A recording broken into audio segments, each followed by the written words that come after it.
तो मैं एक चीज़ ये बता रहा था कि चैप्टर 5 तक है, तो ये जो कम्बिनेशन के क्वेश्चंस है ना, तो कम्बिनेशन का एक और क्वेश्चन है जो कि मैं एग्जांपल के तौर पे बताता हूँ। वो मतलब हाई डिफिकल्टी है, लेकिन मुझे ऐसा लगता है वो इम्पोर्टेंट क्योंकि एसओए का सैम्पल क्वेश्चन है। तो उस क्वेश्चन में ये था कि सॉक्स के पेयर्स थे। मैं एक मिनट सर्च कर लेता हूँ गूगल पे, हो सकता है मुझे मिल जाए।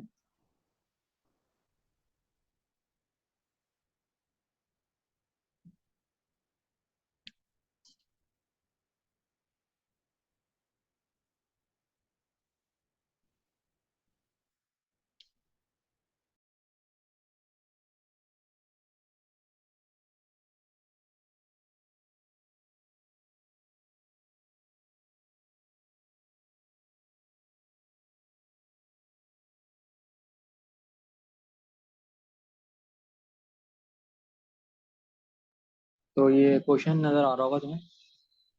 तो इस क्वेश्चन की को मैंने इसलिए बताई कि हाई एंड डिफिकल्टी का क्वेश्चन है, कोई इतना बड़ा क्वेश्चन नहीं है। मतलब अगर मैं वर्डिंग के लिहाज से बात करूँ तो बिल्कुल छोटा क्वेश्चन है।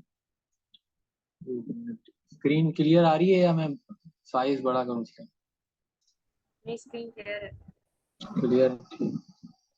तो ये क्वेश्चन मैं इसलिए बता रहा हूँ, इंपॉर्टेंट क्वेश्चन है। और इस क्वेश्चन को अगर अंडरस्टैंड कर लिया ना, तो कोई भी क्वेश्चन अगर वो चेंज करते हैं, और ज़्यादा चेंज ये करेंगे कि सॉक्स की जगह वो कुछ भी दे सकते हैं, मतलब शूज कर सकते हैं।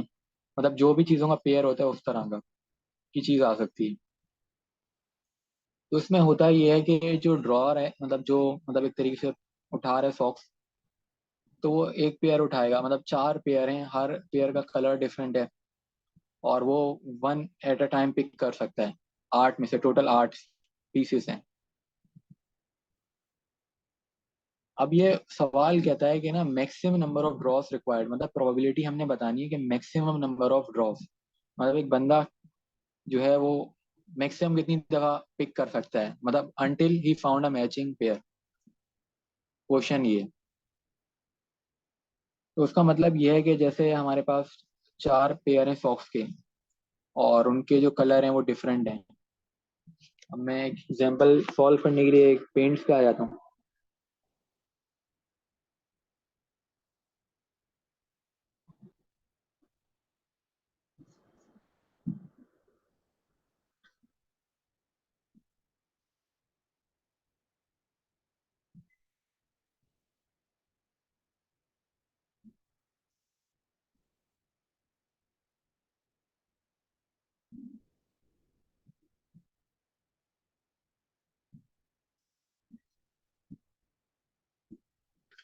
तो ये मैंने डिफरेंट पेयर एक तरीके से रिप्रेजेंट करेंगे, एक ब्राउन है, एक और कलर है, मतलब इस तरह फोर पेयर हैं। तो अब मैं एग्जांपल के तौर पे मैंने सबसे पहले जो पिक करा है वो ब्राउन करा है, फर्स्ट पिक मेरी ब्राउन हो गई। अब मेरे पास जो ऑप्शन देना, मतलब मैं प्रोबेबिलिटी कैलकुलेट कर रहा हूँ, डायरेक्ट बता रहा हूँ कैसे होगी। सबसे पहले अगर कैलकुलेटर है अपने पास तो उसमें वैल्यूज लिखती जाओ, या मैं यहाँ पे ओपन कर सकता हूँ कैलकुलेटर भी। तो सबसे पहले ये देखना है कि हमारे पास टोटल अभी कितनी चांस है, मतलब हम कितने आउटकम है। एक तरीके से हम 100% प्रोबेबिलिटी, तो हम इसको कोई भी उठा सकते हैं यहाँ पे ना। तो फर्स्ट को तो हम इग्नोर कर देंगे, मतलब फर्स्ट हमने कोई भी उठाया उसको हम काउंट नहीं करेंगे। जैसे हमने ब्राउन उठा लिया। अब इसके बाद हमारे पास कितने ऑप्शन, तो हम यहाँ पे ब्राउन नहीं उठा सकते। अब हम यहाँ पे उठाएंगे, ये उठा सकते हैं, ये उठा सकते हैं, तो मैं ये साथ वाला ही उठा लेता हूँ। सही है। और अब मैं ये दो नहीं उठा सकता, अब मैं ये उठा सकता हूँ, तो मैंने ये उठा लिया। सही है। अब मैं ये कोई भी नहीं उठा सकता, अब मैं आखिरी इसे उठा सकता हूँ क्योंकि मैक्सिमम नंबर ऑफ वेस्ट आएंगी। अब मैंने चार बार उठाया लेकिन अब तक मैचिंग पेयर नहीं निकला। अब जो अगला मेरा होगा ना उसके अंदर मैचिंग पेयर आ जाएगा, तो मैक्सिमम जो है वो फोर है। मैक्सिमम फोर है कि हम फोर बार ट्राई करेंगे, पांचवी बार तो कंफर्म है, इससे ज्यादा नहीं हो सकता। तो अब मैं इसकी प्रोबेबिलिटी कैसे बताऊंगा? प्रोबेबिलिटी इस तरह होगी कि फर्स्ट टाइम पे तो 100% है, हम कोई भी उठा सकते हैं, तो उसको हम काउंट नहीं करेंगे, हम वन लिख देंगे सीधा। फिर हम मल्टीप्लाई कराएंगे। अब सेकेंड टाइम पे ना हमारे पास टोटल जो आउटकम बचे वो 7 बचे। टोटल जो आता है हमेशा डिवाइड में आता है प्रोबेबिलिटी निकालते टाइम। लेकिन हम उठा कितने सकते हैं, 6 उठा सकते हैं, तो हम 6 लिखेंगे। फिर उसके बाद हमारे पास बचे 6, लेकिन हम उठा 5 सकते हैं। फिर हमारे पास बचे 5, लेकिन हम उठा 4 सकते हैं। बस यहाँ पे हम एंड, मतलब हम इन सबको मल्टीप्लाई करेंगे हमें प्रोबेबिलिटी मिल जाएगी, इतना सिंपल है ये। लेकिन अगर वैसे लॉजिकली सोचा जाए तो हम कंफ्यूज बहुत सारे लोग हो जाते हैं क्योंकि डिफिकल्टी हाई है। तो क्वेश्चन बिल्कुल सिंपल आते हैं इसी तरह कम्बिनेशन के, लेकिन लोग कर नहीं पा रहे। तो आप कोई भी वो एग्जांपल देंगे तो इससे आइडिया हो जाएगा कि मतलब लॉजिकल थिंकिंग है यहाँ पे।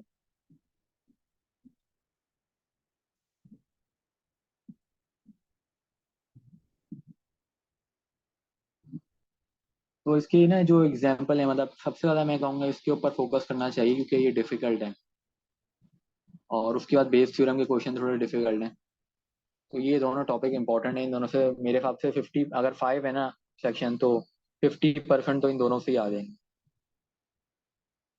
उसके बाद रैंडम वेरिएबल का जो टॉपिक है ये इतना डिफिकल्ट नहीं है, मतलब आसान है। और ये जो शेबी शेव है ना, ये तो अब तो रिमूव ही कर दिया गया टॉपिक एसओई की तरफ से ना, ये आएगा ही नहीं। सही है ये, और मोमेंट जनरेटिंग फंक्शन भी हटा दिया गया। तो इन्होंने दिया तो है, लेकिन मेरा नहीं ख्याल वो देंगे मॉक टेस्ट में, क्योंकि जब एसओई ने हटा दिया तो बनता नहीं है कि वो दें। सही है, तो यहाँ पे तुम लोग के टॉपिक और कम होगा। सिर्फ एक्सपेक्टेड वैल्यू का एक्सपेक्टेड वैल्यू आती ही होगी कि अगर पीडीएफ गिवन है तो एक्स मल्टीप्लाई करा के जो रेंज ऑफ को सिर्फ इंटीग्रेट करना है। ये तो बेसिक चीज़ है। बाकी वेरिएंस का फॉर्मूला पता है कि second movement minus first movement का स्क्वायर, और ये भी इंटीग्रेशन से निकल जाता है। तो ये पांचवा जो टॉपिक है, ये चैप्टर है, आसान है कंपैरेटिवली। और चौथे को देख लेते हैं। पांचवे में मतलब कुछ भी ऐसा नहीं है, दो टॉपिक तो वैसे ही कैंसिल हैं। परसेंटाइल का भी सिंपल लॉजिक है कि परसेंटाइल्स में ये होता है कि हम जैसे, हमें जैसे पीडीएफ गिवन है और लिमिट गिवन है, तो हम उसको इक्वेट कराते हैं। जैसे अगर हमें 50th परसेंटाइल बोला ही जाएगा ना, तो 50th परसेंटाइल मीडियन के बराबर होता है। मीडियन में हम 0.5 के इक्वेट कराते हैं अपने पीडीएफ को इंटीग्रेट करते वक्त। परसेंटाइल जो बोला जाएगा उसके हिसाब से हम कर लेंगे। मॉड का मतलब ये होता है कि हाईएस्ट प्रोबेबिलिटी। तो मॉड के अगर कोई भी सवाल आता है ना, तो उसका शॉर्टकट है बहुत अच्छा। वो ये है कि अगर तुम्हें कोई पीडीएफ गिवन है, उसके अंदर ना सारे आंसर्स पुट करने होते हैं। पीडीएफ कैसा गिवन होता है, पीडीएफ इस तरह होता है, जैसे मैं एग्जांपल लेता हूँ, 2x² है। तो ये एक पीडीएफ है ये। अब मॉड जो होगा ना वो तुम्हें निकालना होगा। मॉड निकालने का तरीका होता है डेरिवेटिव लगाते हैं, मतलब डेरिवेटिव लेते हैं पीडीएफ का और फिर उसको जीरो के इक्वेट करते हैं।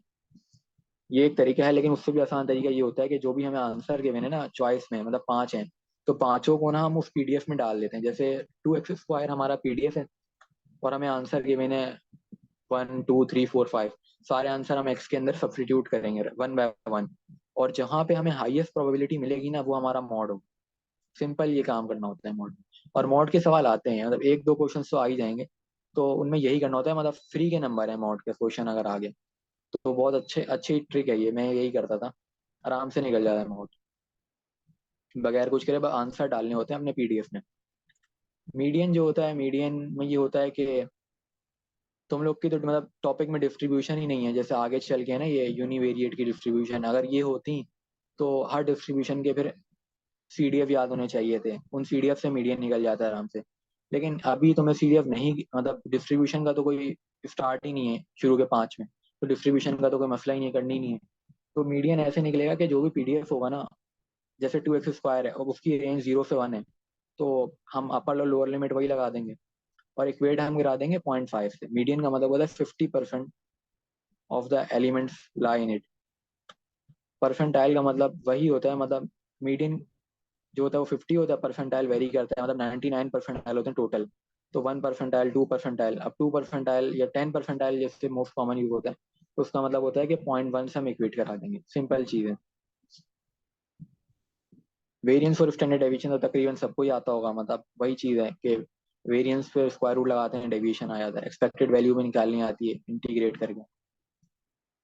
और जो डिस्क्रीट, ये जो ऊपर वाला हमारा टॉपिक है डिस्क्रीट रैंडम वेरिएबल, इसकी जो कुछ एक्सरसाइज के क्वेश्चन है वो इतने टफ नहीं है, मतलब सिंपल हैं, और 1 2 3 डिफिकल्टीज के ही होते हैं।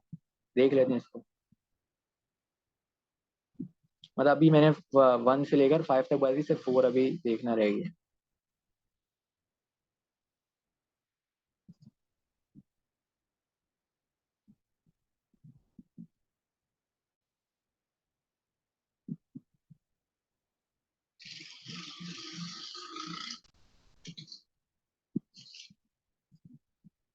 तो 4 यहाँ से स्टार्ट हुआ है हमारा। तो सबसे पहले रैंडम वेरिएबल का कॉन्सेप्ट है, ये सबको पता है कि रैंडम वेरिएबल उसे कहते हैं कि मतलब उसका जो चांस है वो, हाँ मतलब हम नहीं डिटरमाइन कर सकते। जैसे हम कैलकुलेटर में रैंडम वेरिएबल निकालते हैं, हमने सिमुलेशन करी है। अब रैंडम वेरिएबल की टाइप्स होती हैं, एक डिस्क्रीट होता है और एक कंटिन्यूअस होता है। डिस्क्रीट में यही कि मतलब पॉइंट में वैल्यू नहीं आती, जैसे 1 2 3 4 5। कंटिन्यूअस में ये होगा कि डेसिमल में आएगी। उसके बाद फंक्शन लिखा हुआ है पीएमएफ। पीएमएफ में ये होता है कि पीएमएफ डिस्क्रीट प्रोबेबिलिटीज को हम सम करते हैं तो वो 1 आना चाहिए। मतलब एक ये रूल है इसका पीएमएफ का। जैसे एक हमने प्रॉपर्टी पढ़ी थी ना कि verify that is a valid PDF. तो वेरीफाई करने का तरीका ये होता है कि हम इंटीग्रेट करते हैं पूरी लिमिट पे, तो 1 आना चाहिए इंटीग्रेट का आंसर। तो पीएमएफ में क्या होता है, पीएमएफ डिस्क्रीट का होता है, तो डिस्क्रीट में समीशन लगती है और कंटिन्यूअस में इंटीग्रेशन लगता है। तो वही चीज़ है। अब पीडीएफ की बात हो गई, प्रोबेबिलिटी डेंसिटी फंक्शन, ये कंटिन्यूअस के लिए होती है, यहाँ इंटीग्रेशन आती है समीशन के बजाय। और यही जो मैं बताता कंडीशन सेटिस्फाई करे, पहली कंडीशन ये होती है कि पीडीएफ जो है वो ग्रेटर देन और इक्वल टू 0 और for all values of x. और ये है कि जब हम उसकी फुल लिमिट पे इंटीग्रेट करें तो 1 आना चाहिए।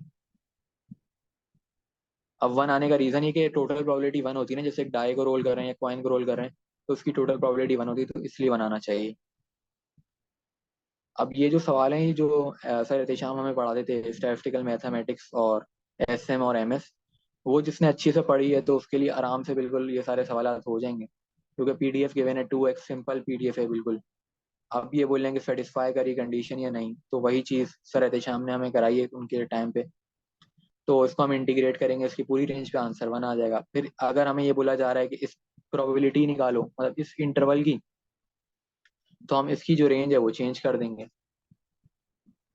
मतलब जैसे इसकी रेंज 0 से 1 है, तो हम 0.2 से 0.5 रेंज पे इंटीग्रेट करा के प्रोबेबिलिटी निकाल लेंगे। अब जो कंडीशनल आया ना, ये थोड़ा इंपॉर्टेंट है, क्योंकि जो पीछे पीछे हमने पढ़ा कंडीशनल का फॉर्मूला, वही चीज़ यहाँ पे होगी। यहाँ पे ये होगा कि इंटरसेक्शन होगी, इंटरसेक्शन करके लिखेंगे। अब इंटरसेक्शन का मतलब ये होता है कि इंटरसेक्शन ये है कि जैसे 0.2 से 0.5 भी हो रहा हो, मतलब प्रोबेबिलिटी, मतलब इवेंट अगर हो रहा हो, और 0.25 भी, तो हम क्या करेंगे, सिंपली हमारी लोअर लिमिट 0.25 हो जाएगी। तो सिंपल इसकी लॉजिक याद रखनी है कि कभी भी इस तरह की कंडीशन आई भी हो, तो हमने ये करना है कि जो हमारी इंटरसेक्शन है, तो इंटरसेक्शन का मतलब क्या होता है, मतलब यही होता है कि दो इवेंट जो है वो आपस में एट अ टाइम अकर हो रहे हैं। तो अब अगर हम इसको 0.2 रख रहे हैं तो इंटरसेक्शन नहीं हो रही, क्योंकि ये जो कंडीशन गिवन है ये कंडीशनल का साइन है। ये कह रहा है कि 0.25 से ग्रेटर है। तो अगर हम इसको 0.25 से स्टार्ट कर दें तो ये दोनों इंटरसेक्ट हो जाएंगे इवेंट। तो यहाँ पे हमने 0.25 से 5 इंटीग्रेशन लगाई। और नीचे वाली जो चीज़ आती, मैंने बताया था कि कंडीशनल, मतलब जो कंडीशन इवेंट होता है वो डिवाइड में आती है उसकी प्रोबेबिलिटी, तो वो हमने डिवाइड में रख के निकाल ली। तो ये वही जो सेकेंड ईयर के टॉपिक है हमारे। तो इसलिए मैं बोलता हूँ सबसे आसान है जिसने पढ़ी है एमएस और एसएम उसके लिए। जो डिफिकल्ट है वो बेस थ्योरम लगेगा, कंडीशनल प्रोबेबिलिटी लगेगी, और जो मैंने अभी एक एग्जांपल दी थी सॉक्स के पेयर वाली, वो लगेगी। मतलब उनको जिन्होंने, जिनके लिए न्यू है, क्योंकि वो हमने इतना सही पढ़ा नहीं था। तो ये भी बिल्कुल सिंपल टॉपिक है, वही मतलब पीडीएफ गिवन है, प्रोबेबिलिटी हमने निकालनी है।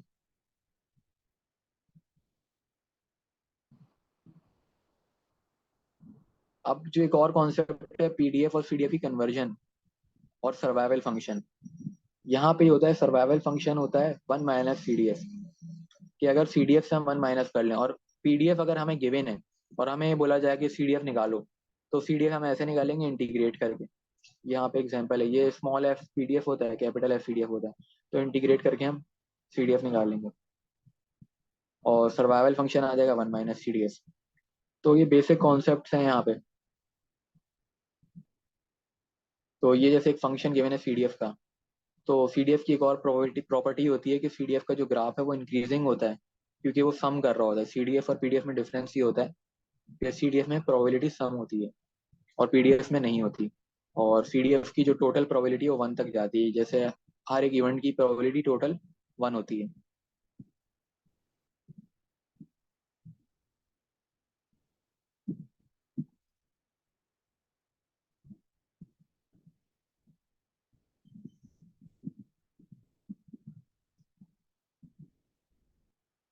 अब एक और इम्पोर्टेंट टॉपिक है इंडिपेंडेंस ऑफ रैंडम वेरिएबल। ये इंडिपेंडेंस जो है ये ऊपर के जो सेट्स वाली थ्योरी उसके अंदर भी लगेगा।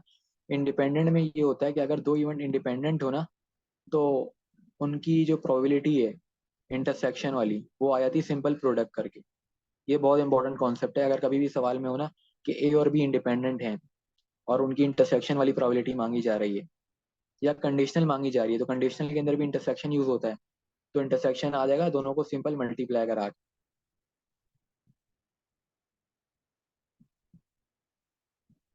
अब एक और टॉपिक है कंडीशनल डिस्ट्रीब्यूशन। कंडीशनल डिस्ट्रीब्यूशन में ये होता है कि जैसे अगर हमें एक PDF गिवन है FX का और हमें चाहिए कंडीशनल PDF, तो कंडीशनल PDF के लिए हम करेंगे कि उसको डिवाइड करा देंगे प्रोबेबिलिटी ऑफ A से, तो वो कंडीशनल PDF बन जाएगी और उसकी रिप्रेजेंटेशन ऐसी होती है, ये जो लिखी हुई है ये रिप्रेजेंटेशन हमें गिवन इस तरह होगी, जैसे FX की PDF और A की प्रोबेबिलिटी जैसे 1/4 है। तो जब हम इसको डिवाइड कराएंगे इससे, तो ये 8x जो बनी है ना हमारी, ये कंडीशनल PDF बनी है। कंडीशनल PDF हमारे लिए यूजफुल है कंडीशनल के केसेस में, और ये सवाल आएंगे पेपर में। कंडीशनल के केस में होता है कि जैसे हमें कंडीशनल इवेंट है और बोला जाए कि प्रोबेबिलिटी बताओ 0 से हाफ के दरमियान, तो हम बहुत सारे लोग गलती करेंगे कि इसी को इंटीग्रेट करा देंगे 0 से हाफ में, तो वो गलत हो जाएगा। तो इन्हें पहले PDF को कन्वर्ट करना पड़ेगा कंडीशनल PDF। तो ये एक इंपॉर्टेंट कॉन्सेप्ट है, इसके ऊपर काम करना पड़ेगा।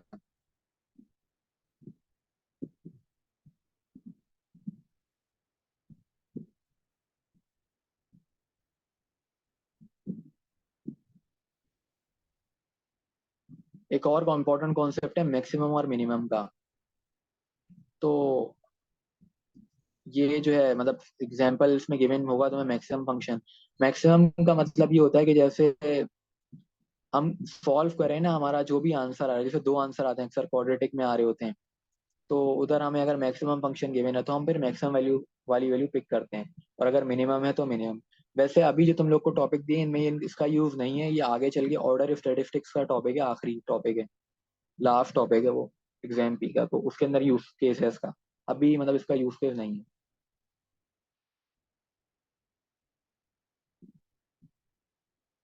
तो अभी के लिए मतलब हमने सारे टॉपिक कवर कर लिए हैं, मतलब जो जो इंपॉर्टेंट चीज़ें मैंने बताई हैं वो देखनी चाहिए, और ये प्रॉब्लम सेट ना सारे पांचों के पांचों कर लेने चाहिए। अगर कोई सारे कर लेगा तो वो मतलब उसकी बहुत अच्छी तैयारी हो जाएगी।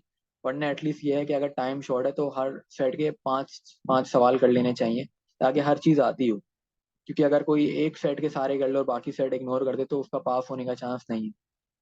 तो सारे सेट के 5 5 करें या कॉन्सेप्ट ले लें तो वो इनफ है। कोई क्वेश्चन है तो वो पूछ लो।